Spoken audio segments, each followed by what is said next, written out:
the how should you call it? They are on the wheels and they are getting out there doing something to contribute to our country. Okay, so with no waste of time, I will now bring in the CEO, our Smiley CEO, that she has so much to tell us. How you doing? Hello, how are you? I am fine. Are you the Marty? Yes, I am the Matu. On an introduction, my name is Matu Gay. I am the CEO and the founder of Matu Development Alliance, acronym MDA. Okay, so before okay, yes. Just before I heard the name MDA, I thought that the mineral development Development agreement. but this one is a whole different MDA. But welcome on Deborah. Okay, again, my name is Ambassador Dodo Robertson Pekau. I am the chairperson of the MDA in Liberia, personally. And when I talk your MDA, you gotta specify. Yeah, Matu Development Alliance. Before we finish, see the CEO of the Mineral Development Agreement. All right, so tell us a little bit about this, your program. Yeah, the MDA. The MDA. What are you into? What did you do? When was it established? What's the vision, the mission? You're the intention. Yes. Okay. I am honored to be here. Thanks for having me. I appreciate. Definite honor. I will use this time to the best of my advantage because I understand it's not easy to be on this show. Thanks for everything you're doing for our people. As we get into the MDA Matu Development Alliance was founded out of a passion and for my people, which is people from Nima County District 9 to be Pacific. I have lived in the diaspora for a couple of years and have been visiting here. And during my time of visitation, on my personal visit to be with family members, I have been taking notation of things that have been affecting my district educationally, health-wise, social work, and stuff like that. So when I got back, I was here a year and a half ago, back in, it was February of 2024. I saw the name to start with the MDA Matu Development Allowance. So I was sitting and I told my husband, I said, as a healthcare personnel, as a healthcare practitioner, I am here. I am providing services to other people here. Yeah, it is my job, but I think it's time to take this, my job, to people that was there for me when I was nobody. So that's how the MDS Foundation came about. So we are maybe about 90 days in, but in that 90 days, we hit the ground running as the saying goes. We was in quarantine, which is the time behind Tapetan, couple of times behind Tapetan is in District 9. We was there on August 25th. Okay. We was there, we saw about 350 patients assessed and treated. We have about maybe 25 emergency cases, which were people who had elevated sugar, which means your blood sugar was high, which is also known as diabetes. We have people with elevated blood pressure, which is also known as hypertension. We had to treat them. We had to give them. We had a doctor there who was counseling, prescribing. We have nurses there who was doing the assessment, including myself here, was all part of the team. Not only that, we also had about 1,500 or so worth of medication that went all over the 7 clinics in the district, which compared of two administrative health in which include Tapeta Health District and the Lena Health District. We also was giving out school supplies, just like as a token of appreciation, because we know we were there during school season, so we just couldn't do healthcare, and also since we are into education as well, so we gave out about 290 copybooks, including pencils, erasers, and sharpeners. and we are looking forward to doing more. Just in 3 months? You said Yes. 90 days, right? Yes, in 90 days. And how long you been away for? Away as like we will not be my permanent resident Yes. for 28 years. Oh, okay, so you want to come again back now? Yes. And you just started like 3 months. Yes. That's awesome. And Emmanuel? Okay, so let's hear from our brother before we go back to the CEO. What's your own position at the MDA? I'm the national chairperson. Oh, of you the said a MDA. national chairperson. Yes. So what's my own position? You are going to be member of the NDA. Like we're taking membership, so We're going to take you as So member. Yes. tell me, how is it like being a national chairperson? I mean, national chairperson is a very big position, meaning you're going to extend your activities outside of NEMA. Yes, it is true. Why we call national chair is that we have a presiding officer in the United States that work on it directly. Oh, Mr. Gira Kuya, he also from District 9, District 6. So he also my boss there. Yeah, so I'm here working in along with him as a chair. okay. So tell us exactly what have you been doing in recent time? I mean, she has been away for some time, coming, going, and but you have been on the ground. I know you spearheaded the launch of the activities and everything. Tell us a little bit. Yes, when we organized the MDA here in Liberia, we decided to go even in the district to look at projects and that were not completed and all of those things are there that we've seen 13 people live in the district. But because she had so much passion for health and she been going there working with the neighborhoods and other people, she recommended that we have a health fair while she come into the country. And quickly we organized that on the 25th of August, and we see how unanimous it was and helpful to our people. So we are here organizing most of the things. We go in the district to do assessment. The school about to open. We'll be conducting assessment to know how many people in school going kids are in school right now, how many of them are in school, what is the problem. We're going to be getting all of the information on the assessment. In recent time we were in the district, we decided to do that for about 3 towns, Giepa, Boyi, and Zanzei. We went there to see, because last year they never have school in academic year in Boyi. So we went there to find out what really is happening, and they told us that the teachers been working for over 7 years, some of them not been on government salary. So they decided to leave and go on the farm. So we have 14, just in 3 towns we have 14 teachers that are on government salary. Most of them are thinking about dropping their pen and chalk and go on their farm to work. So what you intend to do? Well, we recommend to the executive committee of the MDA to really look after these things, especially for the school. The teachers that are on our salary, we're thinking about having something to do for them, to keep them with the school. We cannot pay the government, but we can do something for them that will help them to maintain them in the school. That's what we're looking at. So CEO, maintaining this kind of vision is very expensive. With what you just in 3 months, you've done a lot. How you know raise funds to maintain this vision?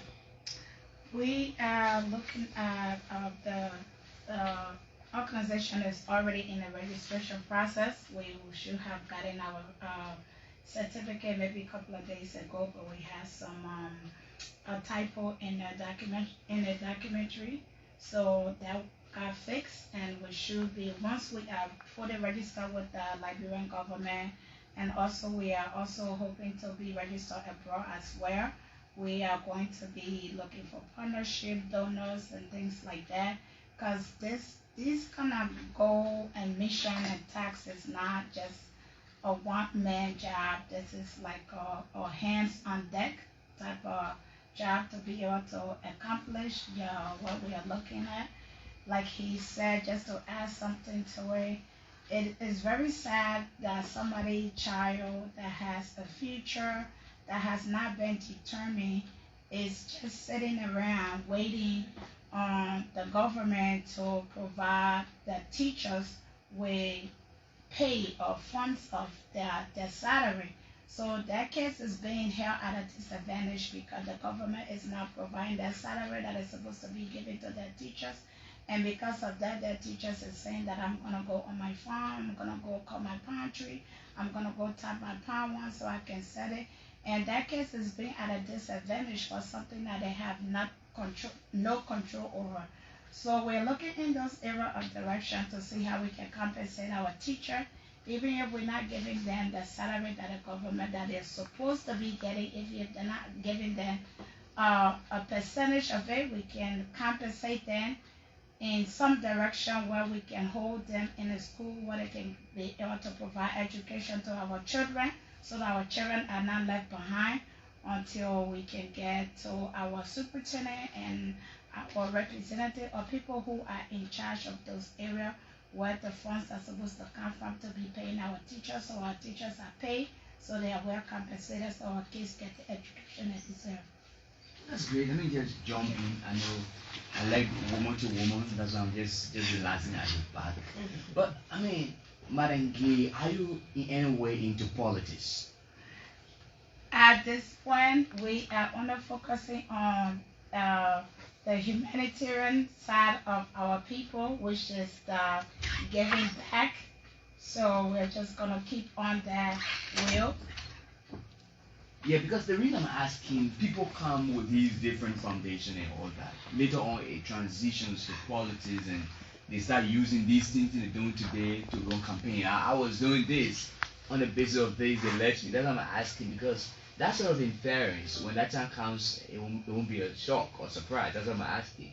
Yes, the thing about the MDAs now that as an individual or even in this particular time that I'm telling you about, they will not say that I can guarantee that because not now they are getting these services through the MDS in a more organized way, but they have always been receiving these services from me as an individual. Well, It it's was something that you've been doing it regularly, but yes, not on a not well on a organized yeah, not structure. on a well organized structure, and now this we want to be having well organized, so we will have people that will just will be able to come and give to us, so we can have more to give, so that it's just not coming from one person pocket. Okay, great. So this broadcast is live on Nima D9 television and the radio voice of Yao Mesona on 99 point 1 FM in Zikipa, Nima County. I mean, you come from a very, area, let me put it this way. In terms of these basic social services, are they lacking in the district that you've come to make intervention? Very much so. It is. I don't want to say it is a shame, but it's consider it a disappointment on our part. We are in for us being one of the biggest district in Nema County, and that time that I'm telling you about, a Is it school, Wendy? Quindin Wendy. has District 6. yeah, That's District that's 9. in District Geelong, 9. that's District in, 9. the That's in- administrative district. yes, Yeah. and that's town itself. We had a school called Quindin Vocational Training Center back in the days that were equivalent to Rick's institution at this. So for that time to have at that time have produced a lot of educated people. For it to be at a disadvantage like that, it is actually disappointing. There's a lot we need to do. That even to from Tapeta to Quindin, the citizen are just pretty much at risk because when you are on that road, the likelihood of you not being alive is like 50-50. Madam Gay, how committed, are you or will be you in terms of, championing the different needs and aspirations of the people of Kondi and surrounding areas, especially in district now where you came from? I had a staff meeting, what was it, a couple 2 days ago, and I told the people that are on board now, currently with me, that with the passion that I have for this is if we don't do anything, I want us to be known for being set apart from anything else that have ever existed in this district. I'm personally very, very passionate about it. I am willing to do whatever it takes for my people to be compensated, for them to be treated right, for them to have what they deserve, for the kids to have the education that they deserve, and this thing we're gonna be in the district. I have people on ground. It's not gonna be a third party thing where somebody sits in Morovia and I say, example, can you go see how many students are in on a scholarship? And then you call your friend in the nearby town and say, oh, my man, can you tell me and go to the school record and tell me how many kids are not wearing uniform or how many kids are not in school? No. This individual is going to be there. They are going in. They are doing the assessment themselves. They are recording the data.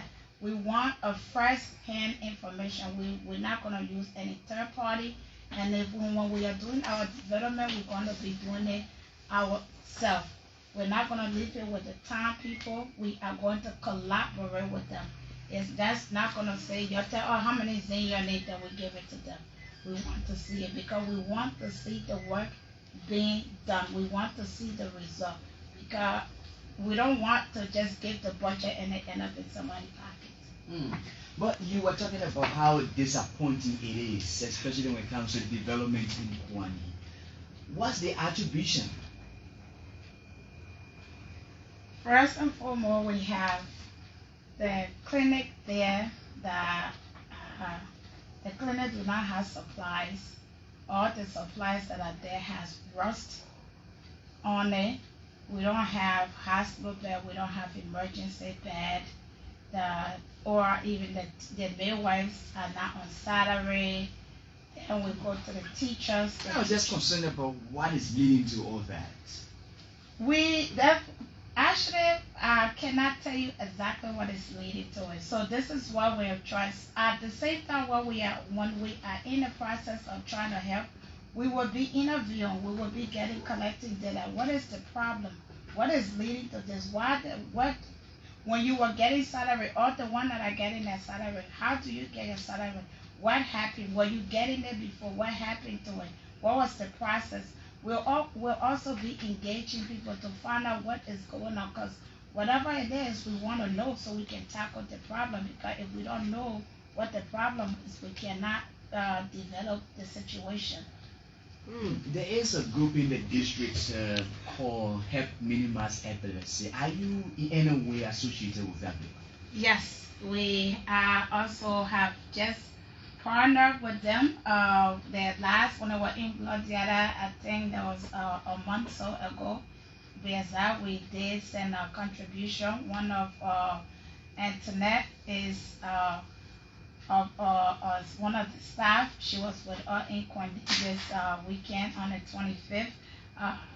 Mr. Emma Bowie was also in the area. We also had a patient of epilepsy patient that was there too, who was receiving medication. And I think about most of the drugs that was given to each clinic have at least 50% epilepsy medication, because there's a stigma attached to epilepsy that even when I was growing up, we were not educated in it. And they will say, oh, don't be friends with that person. Or when I spit test you, you will get it. Or don't do this, don't eat in the same pan. And those things we need to let people know that you can be friends with people with epilepsy. You and them can be friends. It can be your neighbor. You and them can cook together. You can eat together.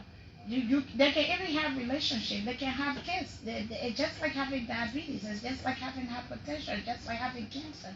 It's no different. The only thing is that when you are friend with that individual, you just need to know how to care for them, because they might require a daily care. Like somebody with diabetes, their blood pressure, if their blood pressure is not checked, you wouldn't know they have diabetes. But somebody with epilepsy, there's any time they can have a seizure activity.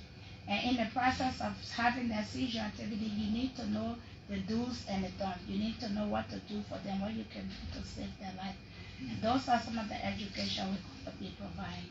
I mean, Madam Gay, what's the long-term vision of this MDA, the Matu Development Alliance, moving forward? Are you here for the long or here just for the short term?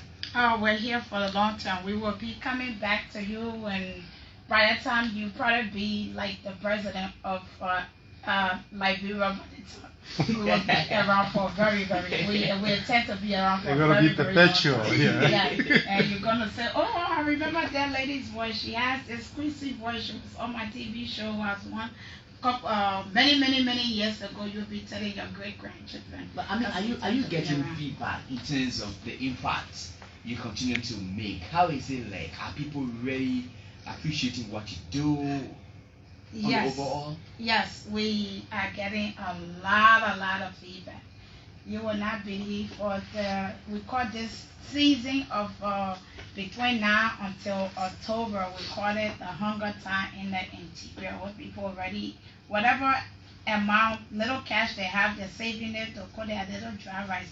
You will be amazed how people came from distances that cost like maybe like 500 to get back and forth, and they were willing to take that amount of money to invest it in their health. Like I tell people, like my health is wealth. If you don't have health, you cannot go to the farm, because if you go in the farm, you have a heart attack. Now you are on a different side of the world. You cannot do all these things that you imagine. I'm taking this and the MDA, like I tell my staff, we're going to be using Abraham Maslow philosophy hierarchy of needs. You need to meet up with the needs start from the bottom. If you cannot breathe, if you do not have air, you cannot go to school. You cannot go to work.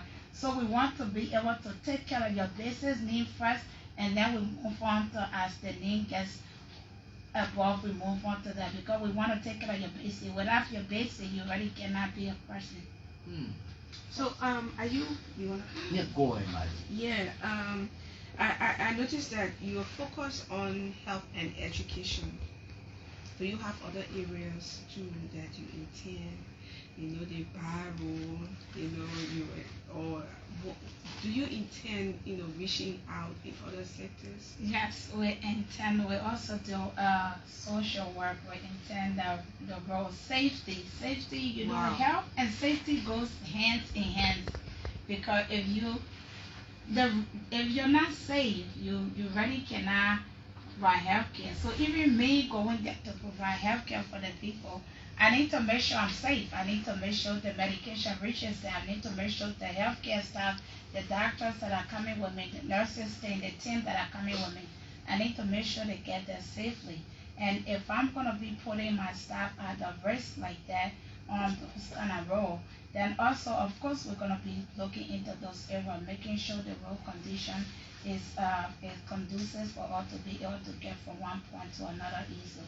So how do you do the road safety? How do you go about doing it? We're Yeah. talking to the people that are in that area of expertise, like the ministry or Okay, let's say, who do you collaborate with? Let me put it that way. we are going to be collaborating with people who are in that area of expertise. We already we haven't gotten a particular individual yet, but we are considering looking into area of who do we collaborate with to get our to get the road condition as safe as possible. First, we would like to go through to find out the Ministry of Foreign Affairs, to find out where are they with the road condition. Are we like next, or how far is the development of the road? How far it is from us, from Blina? How far it is from Yahweh Mesma? Based on what result we're gonna get, or based on whatever they're gonna tell us, then we're gonna try to see if we can look into other private sector that can provide us with the assistance that we need. Okay, so with regards to education, are you going to are you going to what place do you have for students who are less fortunate or less privileged? Do you have scholarship opportunity for them? Yes, definitely. Yeah, apart from empowering your teachers. Oh yeah, we have to definitely. The students are also on our priority. Like when we was there, that was while I was doing the copy, sharing the copybooks and the pencil. Or we have, like for example, the three young women. The first one came, I saw her uniform was all torn up, and I told the chairman, this young lady need uniform. That individual need uniform. This person, and that was we had a long line, and somebody whispered in my ear and said, "Oh, this girl who is like at the back of the line, she doesn't have a parent." So we prioritize. So we put in front of the line. Those are the people that we're definitely going to be starting with. People who are less fortunate, we're going to be starting with them. As far as the scholarship, as soon as school starts September 6th, as I was told, we're going to start our scholarship fund as soon as possible. Like I said, we're going to be taking one thing at a time, prioritizing it. This is school season right now, so we're going to be prioritizing making sure our teachers stays in school so they can teach our kids, and making sure our kids are in school. The ones who need scholarship to stay in school, the one who needs supplies to stay in school, we're going to be working on that. As things move on, then we go to our next priority. So we want to take this one step at a time. So let me come to the national chairperson. Your position is a very big position because you're going to have other coordinators, working under you, under your supervision as time goes on. So, have you reached out to maybe let's say the leader of that district, the lawmaker of that district? Have you maybe you went somewhere, you saw some things, I mean, just to find out, or just for collaboration, just to acknowledge him that you are there and you are working, and maybe you will need some support. Do you think about that? Yes, I think about that because we in the process of doing that, we don't want to just go and get information to people. We conduct assessment in the district. Like I said to you previously, we started with the school to know how many teachers are on salary. We want to know how many kids in the district that need to go to school. Why you are not going to school? We'll get if school starts and find out all those things. We'll have a data that we'll send strictly to the representative, the Ministry of Education, and maybe UNICEF and other people. We want to do things differently from other entities in this country right now. We want to get anything we're doing, we should have evidence for everything that we say. When we tell you, say, this school did not operate last year, you go there, you will see the school, you see how the grass are grown around that school. Yes. So everything we're doing, we have a plan, thick plan about everything. So we will soon be taking few calls. Do you have a social media page? You talk about taking pictures. Where do you post some of your evidence or pieces of evidence? Yes, we got social media there. We got a Matu Development, and we're going to open the one you can use to like, I know what you're talking about. Okay. I know that the way you can use to like, you don't like anything there yet. So we're going to open the social media page. But let me just buttress what he said about the road, when it comes to the road condition. We have been opportunity to meet with the assistant minister for rural road, Mr. Minister Aze V. Jr. We were able to meet with him a few days ago, and we told him about the condition of Yahweh Meslon.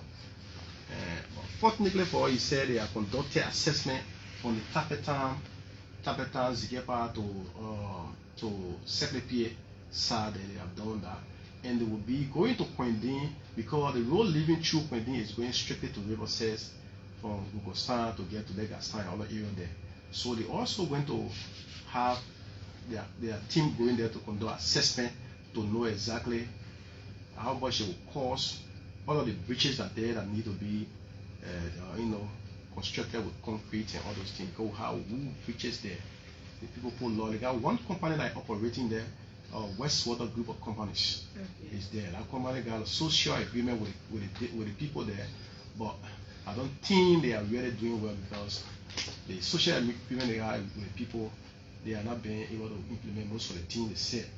Yeah, so the bridges they got there, they use log instead of concrete. So we are looking at that. So, CEO, you are on ground now. Have you, like living here, permanent resident of Liberia? I have not changed residence yet. It's coming soon. Okay. All right. So, that's CEO Matu, Stephen Gate. yeah, Gay, right? Matu Yes. Gay. Yeah, that's it. She's the CEO of Matu Development Alliance, contributing to Nema County. Started with District Number 9 in education, health, and social welfare. Is it social welfare, right? Social. Okay, and yeah. All right, so we'll take few calls. 080-514-096. Neighbor County, your own is here in studio. Just we will stick to at least 30 seconds because we do not have enough time. Hello. Yes, hello. I'm William Thompson, and I call from Totoka County. Good afternoon, my CEO. Good afternoon, Mr. Thompson. How are you? Yeah. Just go on quick. Yes, so I just called to appreciate Madam Matu through the MDA for the tremendous work that she continues doing. And I want to chip in that her work is not only in Nima County, she has also impacted the life of several young people in District Number 6, Bone County, through our student internship program, our community health program. Oh, okay. And she has been extremely supportive to the disabled communities as well. So thank you, that God continue to bless you. Okay, all right. We take at least 2 more calls. Yeah, 088. Hello. Hello. See, I will find your monitor. Yeah, hello. No, we can't keep you. We can't keep you on the line. But let's go back. We got 6 more minutes to go. Let's say 5 more minutes to go. We'll take another caller. No? Yeah, hello. Yeah, good evening. Yes, sir. I'm Isiga Mkwadion, calling from Boundary Pond County. Yes, sir. I want to appreciate your two guests for the road job and work she's doing in my county. I want to ask her what motive behind it, all the development that she has carried on, what she get into what motive. Yeah. Okay, take one more call. 088051409. In Liberia, it says people get just be so kind for nothing. You got some, they always think that you have some future ambition to venture in politics. Politics is one of the areas in Liberia. Almost everybody. Is it that kind of style where all the humanitarian work? Most of the politicians, I know you've been following. Yes. From humanitarian to politician. So when you start like that, these are questions. Everywhere you go, they will ask you the same question. So you can respond. Because we're running out of time. Oh, okay. At this time, I will tell you we're strictly focusing on humanitarian because that is my area of expertise. That's the passion that I have. And the other course they were commending you, right? Yeah. Okay, so your parting comments. Yeah, we're about to take leave of you. What do you have to say? Let's take the We take the coordinator, national chairperson. All right, thank you. I want to just appreciate the folks from ELBC here for hosting us this evening. This has been a great opportunity for us to be on your radio, the national radio especially. Thousands, millions of people listen to us across the nation. And we want to give the people of District Number hope through the MDA. The teachers should get ready to go back to school. There are schools that the storm brought those students down. We promised that we're going to go there to roof them in latest time before school can start. So we want them to know that the MDA is for them. The MDA are not only the CEO are not only working in Nimba District now. She also are working in Bone County District 6 that we were going the last time. I saw some disabled people were on the road waiting for her in Total. I was just surprised. Okay. So we want to appreciate her also. and all our police are working on. They help minimal Liberia, help in minimal epilepsy in Liberia. We also collaborating with them. Want to appreciate them. They have been, guarding or in some of the areas when it comes to giving medication to the clinics. And want to appreciate all those that are working along with us for this. Thank you ever so Okay, much. thank you very much. Madam Gay, let's get a party comment. Okay, I would like to take this time to appreciate the AOPC for having me on. It is a privilege to be on here, and we look forward to coming on frequently. We look forward to working with District 9. I also want to say thanks to all of my staff that are working voluntarily. At this point, they are not on salary. They are compassionate about their work, about the MDA. They are compassionate about the vision. So they are already investing a lot of their time in here. To my brother Emma Bawi, thanks for the job that you do to the help with my epilepsy in Liberia. We already appreciate you. We also appreciate your partnership. And thanks everyone for listening. District 9, get ready. We are taking the MDA, Matu Development Alliance, is going to take you by surprise. One time, one village at a time. Thank you. Wonderful. That's the voice of Madam Matu S. Gay, a medical practitioner from the United States who hails from Kwadi, District 9, Nema County, and the CEO and founder of the Matu Development Alliance, along with the country directly here in Liberia. They've been our guests. This broadcast was also relayed on Nimadina television and the voice of Yahweh Mesolo 99.1 in Zikipa, Nima County. Maureen, that's all the time we've got today here today on the national debates. Hoping we'll be back here on tomorrow. On today, Yeah. yeah, Benny Good Man night. was Sato Mukoli and Malady Fina Sade Queen. Thank you.